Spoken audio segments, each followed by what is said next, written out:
गुणातीत स्वरूपाय जगदानंद हेतवे माणिक प्रभुवर्याय योगीन्द्राय नमोस्तुते भक्तानुरक्त भवबन्ध विमुक्ति हेतो भव्य प्रबोध सकलार्चित पादयुग्म ब्रह्मादिदेव विनुतोत्तम चारुशील माणिक्य सद्गुरु विभो तव सुप्रभातम्। విశ్వవ్యాపితమైన ఆ సర్వేశ్వరుడు శ్రీదత్త గురువుగా ప్రతి ఇంటిలోనూ ఎంతో భక్తిభావనతో పూజింపబడుతున్నాడు. అసలు శ్రీదత్తుడు అంటే బ్రహ్మ, విష్ణు, మహేశ్వర అనే త్రిమూర్తి రూపాలు. అంతేకాకుండా శ్రీదత్త గురువు ఈ అవనిపైన ఎన్నో అవతారాలు ఎత్తాడు. మొదటగా శ్రీపాద శ్రీవల్లభునిగా, ఆ తరువాత గాంధాపూర్ శ్రీ నృసింహ సరస్వతిగా అవతరించారు. భక్తుల మనోభీష్టాలు తీర్చడానికి సద్గురు స్వరూపంలో సకల మతాచార్య శ్రీ మాణిక్ ప్రభు మహారాజుగా ఈ అవనిపై అవతరించారు. అవిచ్ఛిన్న గురు పరంపర కొనసాగుతున్న ఏకైక దత్తక్షేత్రం శ్రీ మాణిక్ నగర్. ఇదే మాణిక్ నగర్. శ్రీ మాణిక్ ప్రభు మహారాజ్ కొలువైన మాణిక్ నగర్ని దర్శించి తరిద్దాం రండి. ఇదే శ్రీ మాణిక్ ప్రభు మహారాజ్ వారి సంస్థానం.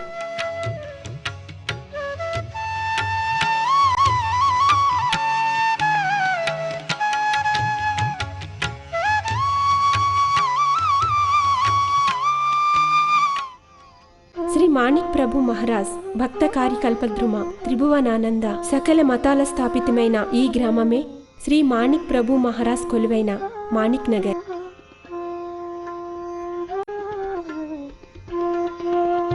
కర్ణాటక రాష్ట్రంలోని బీదర్ జిల్లాలోని హుమ్నాబాద్ గ్రామం పక్కన ఉన్నదే ఈ మాణిక్ నగర్.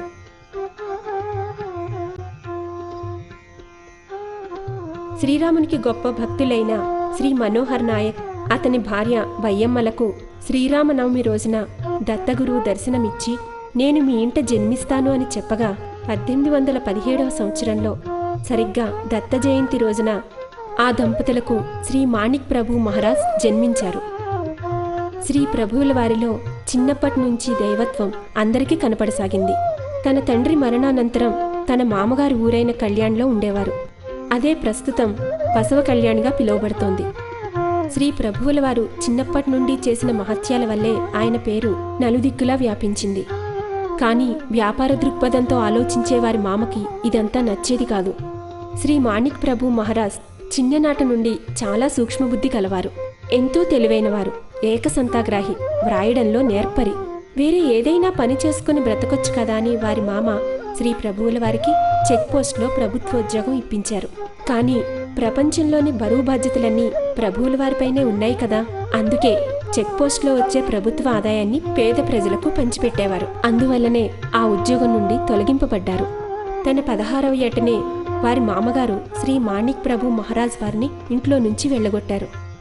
తను స్వతహాగా తయారు చేసుకున్న ధోవతిని చింపి లంగోటిగా కట్టుకొని వైరాగ్యం స్వీకరించారు. అప్పుడే తన మొదటి పదకవితను రచించారు. ఆ తర్వాత ఎన్నో రచనలు చేశారు.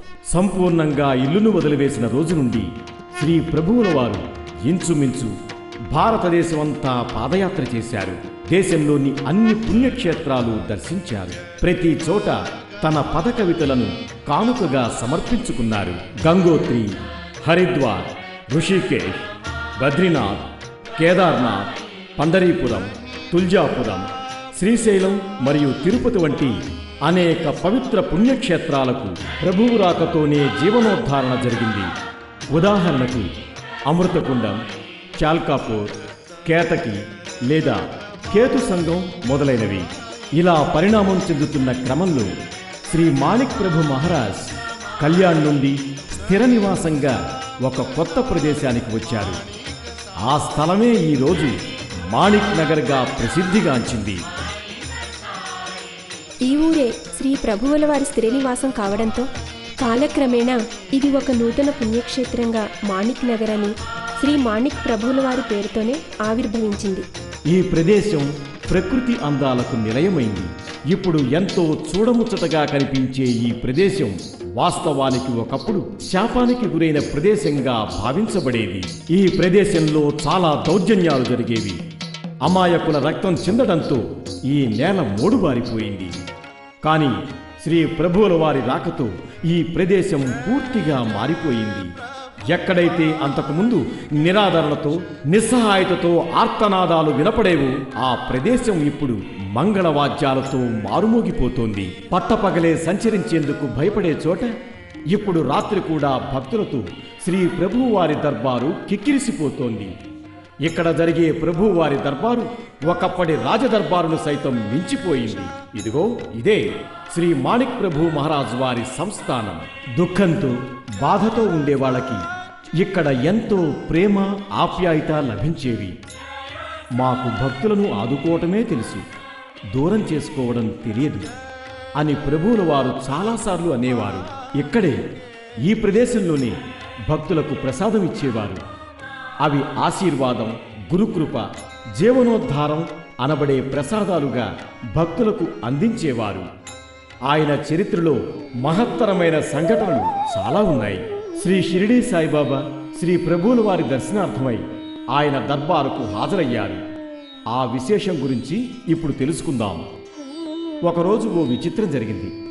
శ్రీ ప్రభువుల వారు దర్బారులో కొలువై ఉండగా అక్కడికి ఒక స్ఫురద్రూపి వచ్చి శ్రీ ప్రభువుల వారి వైపు చిరునవ్వుతో చూసి ఆ పక్కనే నిలబడి ఉన్న శ్రీ ప్రభువుల వారి సోదరుడైన నృసింహ తాత్యాకు తన చేతిలో ఉన్న నోటాని ఇచ్చి, నాకు దీని నిండుగా నాణెములు కావాలి అనగానే శ్రీ నృసింహచాచ్య మీరెవరు అని అడగగానే ఆయన చిరునవ్వుతో నన్ను గోసాయి అంటారు అన్న అతని మలిన వస్త్రధారణ, చెదరని చిరునవ్వు, తేజోవంతమైన ఆయన కళ్ళను చూసిన నృసింహతాచ్య కొంత సందిగ్ధావస్థలో శ్రీ ప్రభువుల వారి వంక చూడగా అంతే ప్రశాంతమైన చిరునవ్వుతో నాణెములు వేయమని శ్రీ ప్రభువుల వారు చేసిన సైగకు నృసింహతాచ్య ఆ లోటాలో నాణెములు వేయట ప్రారంభిస్తారు. ఎంత వేసినా లోటా నిండకపోయేసరికి శ్రీ ప్రభువుల వారి వైపు చూస్తారు. అప్పుడు శ్రీ ప్రభువుల వారు ఆ లోటాను తన చేతికి ఇవ్వమని చెప్పి దానిలో ఖర్జూర ఫలాలను కొన్ని పుష్పాలను వేసి ఆ గోసాయికి ఇవ్వగా ఖర్జూరాలను పుష్పములను తొలగించి చూసిన గోసాయికి లోటా నిండుగా నాణ్యాలు ఉండడంతో గోసాయి చిరునవ్వుతో ఆ నాణెములను శ్రీ ప్రభువుల వారి పాదాల వద్ద ఉంచి నాకు ఇవి చాలు అంటూ ఖర్జూరాలను పుష్పాలను తీసుకుని వెళ్ళిపోతారు. ఆ గోసాయి మరెవరో కాదు, శ్రీ షిరిడీ సాయి. అంటే శ్రీ ప్రభువుల వారిని ఏది అడిగినా ఇవ్వడమే కాకుండా అవతలి వారు అడక్కపోయినా ఖర్జూరాలు పుష్పాల రూపంలో ఆయన ప్రేమ వాత్సల్యాలను ప్రసాదించేవారు. శ్రీ షిరిడీ సాయి అందుకే తను అడిగిన నాణ్యాలను ఆయన పాదాల వద్ద ఉంచి ఆయన అందించిన ప్రేమ వాత్సల్యం అనే ఫలపుష్పాలను తీసుకుని వెళ్ళిపోయారు.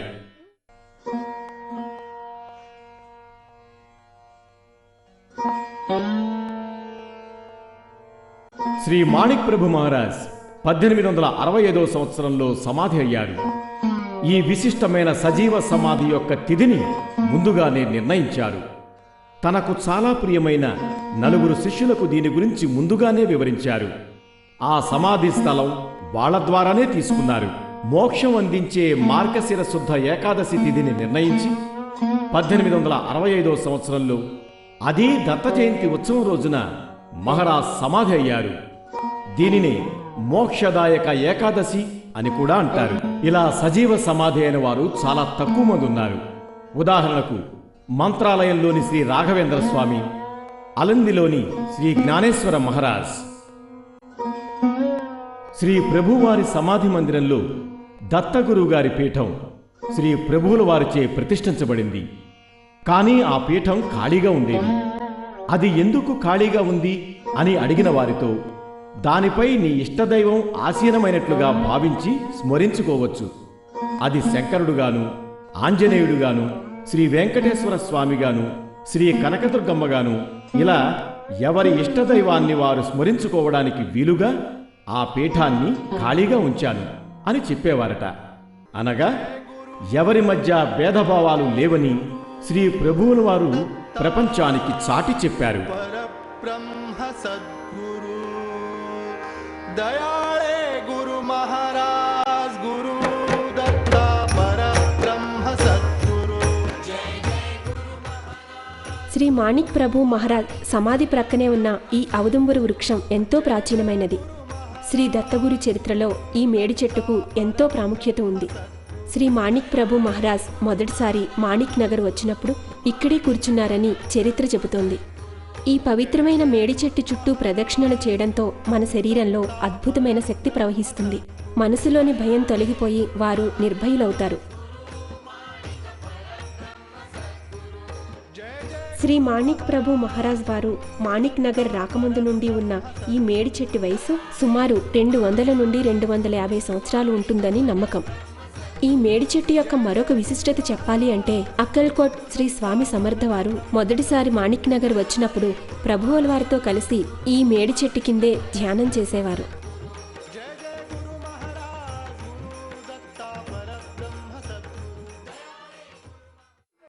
అక్కల్కోట్ శ్రీ స్వామి సమర్థ గురించి, శ్రీ స్వామి సమర్థపై శ్రీ మాణిక్ ప్రభు మహారాజ్ వారికి ఉన్న అవ్యాజ్యమైన ప్రేమ గురించి తెలుసుకుందాం.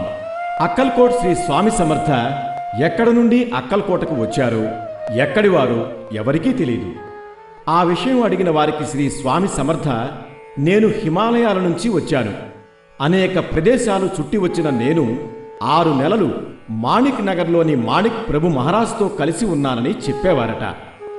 ఒకరోజు ప్రభువుల వారు శ్రీ అక్కల్కోట మహారాజ్తో, మీరు అక్కల్కోటకు వెళ్ళి అక్కడనే ఉండండి అనగా శ్రీ స్వామి సమర్థ అందుకు ఒప్పుకోక, నేను మీ సన్నిధిలోనే ఉంటాను, నన్ను వెళ్ళమనకండి అని ప్రాధేయపడ్డారట. అప్పుడు శ్రీ ప్రభువుల వారు శ్రీ అక్కల్కోట స్వామి సమర్థతో, మహావృక్షం క్రింద ఏ వృక్షమూ ఎదగలేదు, అందుకే తమరు అక్కల్కోటకు వెళ్ళి అదే మీ స్థానంగా చేసుకోమని చెప్పారట. అప్పటి నుంచి శ్రీ అక్కల్కోట మహారాజ్ తన మహాసమాధి వరకు అక్కల్కోటు వదిలి ఎక్కడకూ వెళ్ళలేదు. ఒకప్పుడు ఈ మాణిక్ నగర్ ప్రాంతం చాలా భయంకరంగా ఉండేది. 1857వ సంవత్సరంలో మొదటి స్వాతంత్ర సంగ్రామం జరుగుతున్న రోజులవి. అప్పుడు ఇక్కడి పరిస్థితులు చాలా ఉద్రిక్తంగా మారాయి. ఆ పరిస్థితుల్లో భక్తులను కాపాడేందుకు శ్రీ మాణిక్ ప్రభు మహారాజ్ ఇలాంటి ఒక కర్రను మంత్రించి ఇచ్చారు.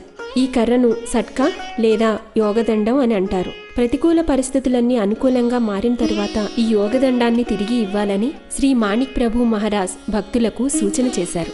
ఇదే ఆ సట్కా అనే కర్రలు ఉండే గది. అలాగే ప్రభువుల కాలం నాటి 1200 సట్కాలు ఇప్పటికీ ఈ గదిలో ఉన్నాయి. శ్రీ మాణిక్ ప్రభు మహారాజ్ వారి సజీవ సమాధి అనంతరం పీఠాన్ని అధిష్ఠించిన వారు ఆయన చిన్న తమ్ముని పెద్ద కుమారుడైన శ్రీ మనోహర్ మాణిక్ ప్రభు మహారాజ్ వారి సమాధి మందిరం ఇదే. శ్రీ మనోహర్ మాణిక్ ప్రభు మహారాజుల వారు బాలయోగి. ఆయన 7 సంవత్సరాల వయసుకే పీఠాన్ని అధిష్ఠించి 19 సంవత్సరాలకే సజీవ సమాధి నొందారు. బాలయోగి శ్రీ మనోహర్ మాణిక్ ప్రభు మహారాజుల వారు మాణిక్ నగర్ సంస్థానంలో పూజా పద్ధతిని రచించారు. అలాగే ఆయన సమాధి మాణిక్ నగర్ సంస్థానంలో 2వ సజీవ సమాధి. ఇప్పుడు మనం చూస్తున్న శ్రీ స్వామివారి దివ్య సమాధి మందిరానికి శ్రీ మనోహర్ మాణిక్ ప్రభువుల వారే రూపకర్త. శ్రీ మనోహర్ మాణిక్ ప్రభు మహారాజుల వారి తర్వాత పీఠాన్ని అధిష్ఠించిన వారు వారి చిన్న తమ్ముడు శ్రీ మార్తాండ్ మాణిక్ ప్రభు మహారాజ్ వారి సమాధి మందిరం ఇదే.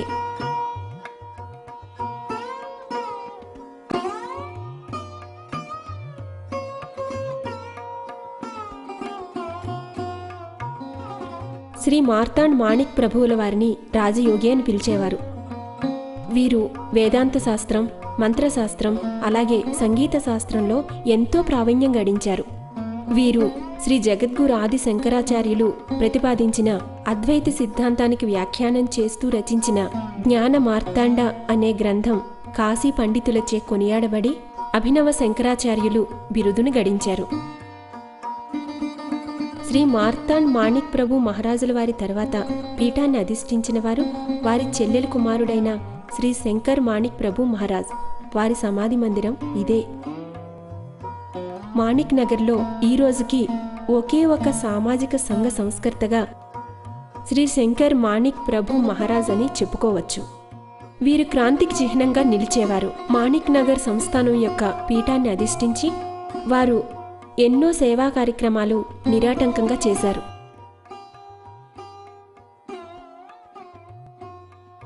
శ్రీ శంకర్ మాణిక్ ప్రభు మహారాజుల వారి కుమారుడైన శ్రీ సిద్ధరాజ్ మాణిక్ ప్రభు మహారాజుల వారి సమాధి మందిరం ఇదే. శంకర్ మాణిక్ ప్రభు మహారాజ్ నాటిన క్రాంతి సంఘ సంస్కరణ బీజాలకు శ్రీ సిద్ధరాజ్ మాణిక్ ప్రభు మహారాజ్ నీరు పోసి పెంచారు. ఆయన సుదీర్ఘ పాలనలో సంస్థాన ప్రచారం అత్యుత్తమంగా కావించారు. ఎన్నో అత్యున్నత కార్యక్రమాలు చేపట్టారు. ఉదాహరణకి శ్రీ మాణిక్ పబ్లిక్ స్కూల్ ఆయన సంకల్పమే. ఆయన 2009వ సంవత్సరంలో లోకాన్ని వదిలి సమాధి నొందారు.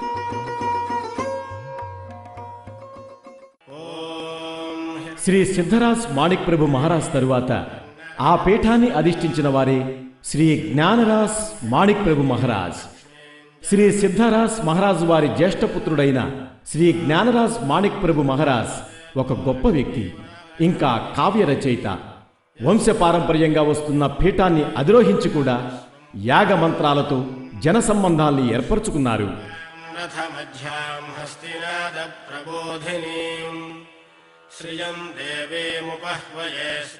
శ్రీ జ్ఞానరాజ్ మాణిక్ ప్రభు మహారాజ్ అద్వైత తత్వజ్ఞానంలో నిష్ణాతులు. అనేక మాధ్యమాల ద్వారా ఆయన ప్రవచనాలు భక్తులకు అందిస్తూనే ఉన్నారు. మాణిక్ నగర్కి విచ్చేసిన భక్తులకు ఆయన ఆధ్యాత్మిక ప్రసంగం ఒక గొప్ప తత్వ అనుభూతిని కలుగజేస్తుంది. శ్రీ ప్రభువుల వారి శిష్యరికంతో దైవత్వం పొందిన శ్రీ వెంకమ్మదేవి వారి సమాధి మందిరం ఇదే. व्यङ्कानाम जगज्जननी कुल भूषण ही अवतरली हो.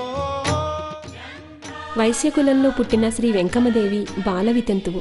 ఒక ధార్మికుడు డబ్బుపై ఆశతో వాళ్ళ కుటుంబీకులందరితో మిమ్మల్ని స్వర్గానికి పంపిస్తాను, మీరందరూ ఒకేసారి చెరువులో మునిగి సమాధి కండి అని చెప్పాడు. కుటుంబీకులందరూ అలాగే చేశారు. కానీ శ్రీ వెంకమ్మదేవి మాత్రం ఆశ్చర్యంగా చూస్తూ ఉండిపోయింది. తనని వెలుగులోకి తీసుకువెళ్లే దివ్యపురుషుని కోసం వెతుకుతూ ఉండగా శ్రీ మాణిక్ ప్రభు మహారాజ్ దర్శనం లభించింది. ఆమె మిగిలిన జీవితం ఆ వెలుగులో గడిచిపోయింది.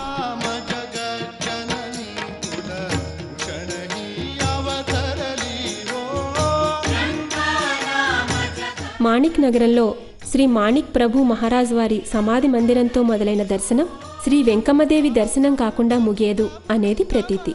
అంతేకాక ప్రభు సాంప్రదాయంలో శ్రీ వెంకమ్మదేవిని శ్రీ దత్తాత్రేయుని యొక్క మధుమతి శక్తిగా కొలుస్తారు. శ్రీ ప్రభువుల వారి సమాధికి ఎదురుగా ఉండేది శ్రీ కాళాగ్నిరుద్ర మారుతి మందిరం. ఈ మారుతి యొక్క కళ్ళు నిరంతరం శ్రీ స్వామివారి సమాధినే చూస్తూ ఉంటాయి. ఆధునిక పరికరాలతో పరీక్షించిన ఎటువంటి భేదం కనిపించదు. ఆ కాలం నాటి వాస్తు పరిజ్ఞానానికి, శిల్ప చాతుర్యానికి ఇది ఒక గొప్ప ఉదాహరణ. అందుకేనేమో శ్రీ మాణిక్ ప్రభు మహారాజ్ ఈ మారుతిని క్షేత్రపాలకునిగా అభివర్ణించేవారు.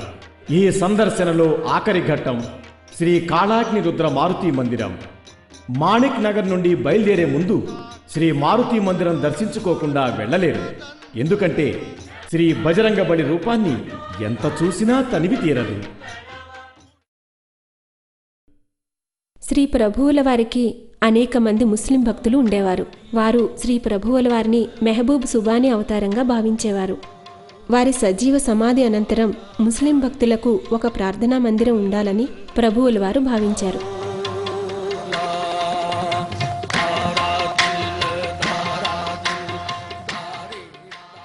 అందుకే శ్రీ ప్రభువుల వారు తమ సజీవ సమాధికి ముందు తమ తలపాగాతో పాటు 5 ఖర్జూరాలను ఇచ్చి దర్గాను నిర్మించి తనను కొలవమని ముస్లిం భక్తులకు చెప్పారు. దాని రూపకల్పనగానే ఈ దర్గా వెలిసింది.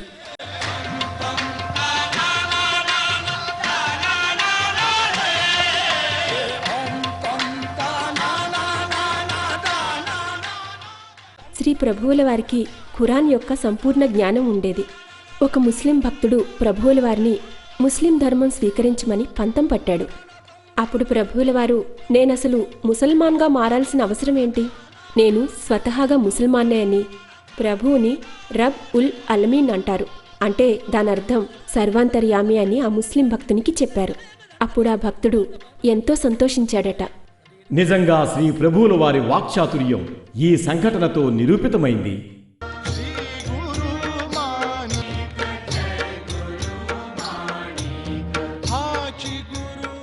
ఇది శ్రీ సంగమంలోని శ్రీ నరసింహబాబా మహారాజ్ వారి సమాధి మందిరం.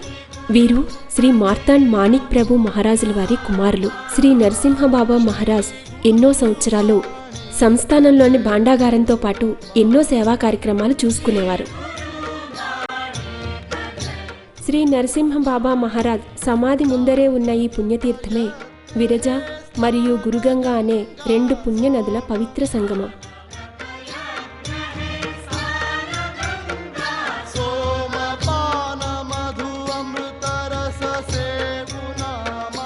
శ్రీ సంగమం సమీపానే ఉన్న శ్రీ మాణిక్ ప్రభు మహారాజుల వారి తల్లిగారు మరియు ఇరువురి అన్నదమ్ముల పవిత్ర సమాధులు ఇవే. మాణిక్ నగర్కి పుణ్యక్షేత్రంగానే కాకుండా ప్రత్యేకమైన గుర్తింపు కూడా ఉంది. మాణిక్ నగర్కి వచ్చిన ప్రతి ఒక్కరిని బంధువుగానే పరిగణించాలి, వారికి అత్యుత్తమమైన ఆతిథ్యం అందించాలి అనేది ప్రభువుల వారి ఆదేశం. దానికి నిదర్శనమే ఈ వంటశాల. ఇది నిత్యాన్నదానంతో ఇక్కడికి వచ్చే ప్రతి ఒక్కరి కడుపు నింపుతూనే ఉంది. ఇది మాణిక్ నగర్ స్థాపించినప్పటి నుంచి ఇలాగే కొనసాగుతోంది. ఇది చూడండి, ఒకేసారి సుమారుగా 10,000 మంది కూర్చొని భోజనం చేసే విధంగా ఉన్న ఈ భోజనశాల పేరు సిద్ధరాజ్ భవనం. ఇక్కడ జరిగే శ్రీ దత్త జయంతి ఉత్సవాల సమయంలో దాదాపుగా 60 నుంచి 70,000 మంది భక్తులు ప్రసాదంగా ఈ భోజనాన్ని ఆస్వాదిస్తారు. ఈ ప్రసాదాన్నే మధుకరి అని కూడా అంటారు. ప్రజలందరి చేత రాజాదిరాజు యోగిరాజుగా పిలువబడే శ్రీ మాణిక్ ప్రభు మహారాజ్ అవధూత స్థితిని మించిన మహాప్రభువు కావడం వల్లనే దత్త సాంప్రదాయం ప్రకారం భిక్షాటన చేసి తద్వారా గ్రహించిన సంభావననే భుజించడివారు. అది ఏ విధంగానంటే తేనెటీగా ప్రతి పుష్పం వద్ద నుండి మధువును గ్రోలి ఆస్వాదించిన విధంగా అని చెప్పుకోవచ్చు. అందుకే ఈ విధానాన్ని మధుకరి అంటారు. ఇప్పటికీ ఇక్కడ ఆ సాంప్రదాయాన్ని పాటిస్తూ ఒక బ్రహ్మచారి తెచ్చిన భిక్షని ఇక్కడి సమాధిపై నుంచి అది భక్తులందరికీ ప్రసాదంగా పంచిపెట్టడం విశేషం. ఇప్పటికీ ఇక్కడ ఆ సంప్రదాయాన్ని పాటిస్తూ ఒక బ్రహ్మచారి తెచ్చిన భిక్షని సమాధిపై ఉంచి అది భక్తులందరికీ ప్రసాదంలా పంచిపెట్టడం విశేషం. స్వామివారికి ఎంతో ఇష్టమైన మధుకరి ప్రసాద నివేదన జరుగుతోంది.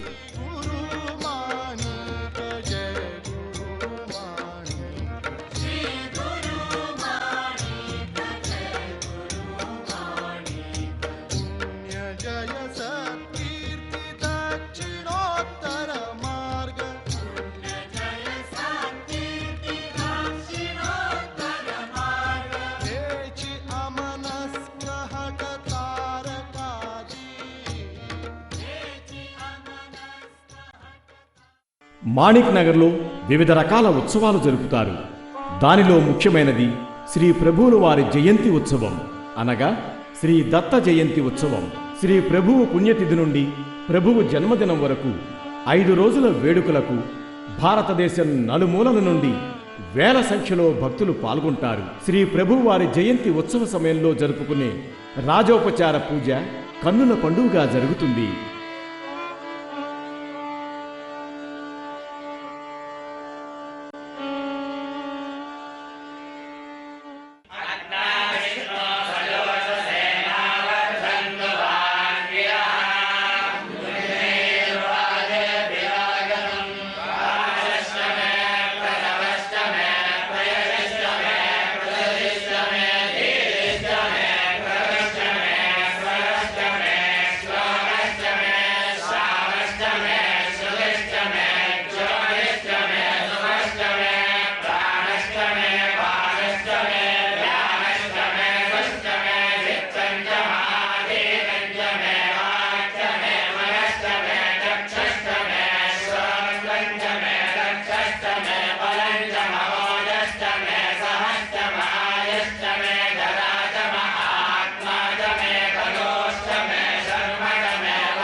సంస్థానం తరపున ఉత్సవాల సమయంలో వివిధ రకాల యాగాలు, యజ్ఞాలు ఇత్యాది ధార్మికమైన పూజలు చేస్తుంటారు. ఈ ఉత్సవాల వేళ ప్రభువుల వారి దర్బారు భక్తులతో నిండిపోతుంది. అది చూడముచ్చటగా ఉంటుంది.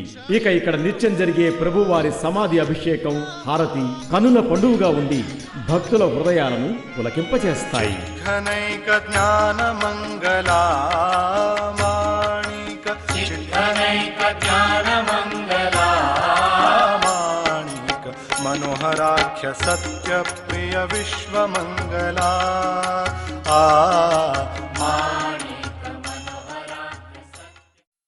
అతి ప్రాచీనమైనది మన భారతీయ సంస్కృతి.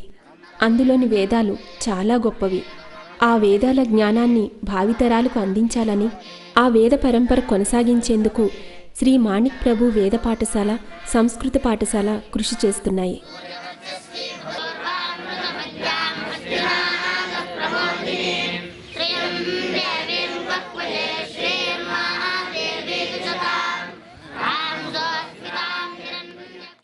మాణిక్ నగర్ సంస్థానం వారికి వారి సొంత ప్రచురణ ఉంది.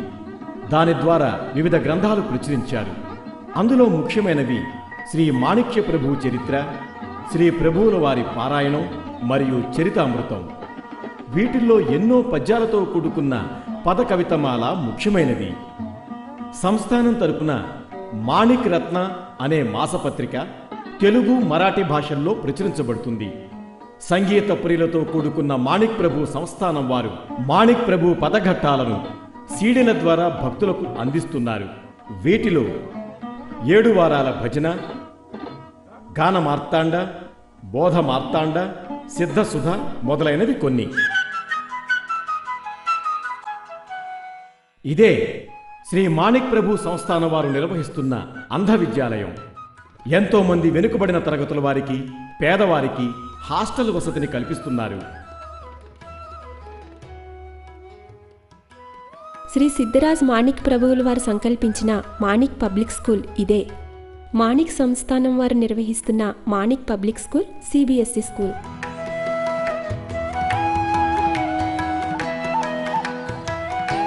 ఇది ఇంగ్లీష్ మీడియం స్కూల్ అయినప్పటికీ పూర్వ పరంపర కొనసాగుతోంది. శాంతంగా, ప్రశాంతంగా కనిపించే ఇక్కడి ప్రదేశం రవీంద్రనాథ్ ఠాగూర్ శాంతినికేతన్లా స్ఫురిస్తుంది. అంతేకాక ఇక్కడి ప్రకృతి స్వర్గధామాన్ని తలపిస్తుంది. ఇది పబ్లిక్ స్కూల్ అయినా గాని భారతదేశంలోని అతి ప్రాచీనమైన గురుకుల పాఠశాలను తలపిస్తుంది. ఇది సిద్ధరాజ్ హౌస్. అన్ని ఆధునిక వసతులతో నిండి ఉన్నది.